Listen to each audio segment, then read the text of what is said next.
لیکن اس کا ایک خاص طریقہ معلوم کرنے کا جو تمام حضرات ہیں ان سب کو میرے طرف سے اجازت بھی ہے، تو تاکہ لٹیروں اور ڈاکوؤں سے بچ سکیں، وہ بہت آسان طریقہ ہے، کوئی مشکل طریقہ نہیں ہے۔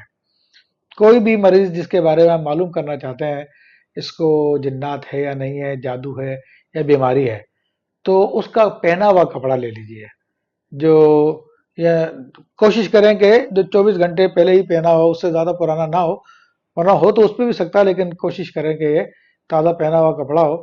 تو کپڑا لینے کے بعد قمیض لے لیں اس کی، تو اس کو ایک کنارے سے انچی ٹیپ سے ناپے اور دوسرے کنارے سے ناپے، تو بالفرض اس کی قمیض جو ہے اس کا ناپ آپ نے لے لیا، اور وہ کتنے فٹ کی ہوگی؟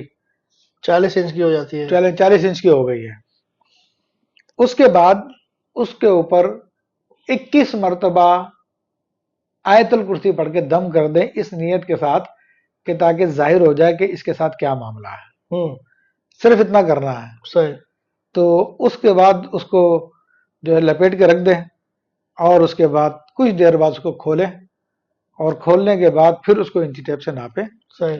تو اگر قمیض کا سائز لمبا ہو گیا ہے، یعنی 40 سے وہ 40.5 ہو گئی ہے یا 41 ہو گئی ہے، تھوڑا سا بھی بڑا ہو جائے، ٹھیک ہے، 1-2 سوت بھی بڑا ہو جائے، تو سمجھ لیجئے کہ یہ اس کے اوپر جنات کے اثرات ہیں۔ اچھا۔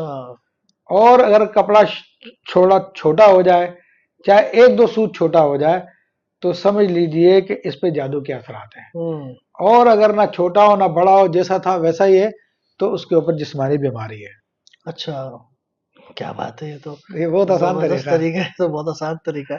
تو وہ قمیض پھر دوبارہ سائز پہ آ جائے گی یا لمبی ہو جائے گی؟ نہیں وہ تو بس وہ اپنے سائز پر ہی یہ ہے نہ وہ۔ چھوٹی ہو جائے تو ہاں بعد میں پہننے کے قابل نہ رہے۔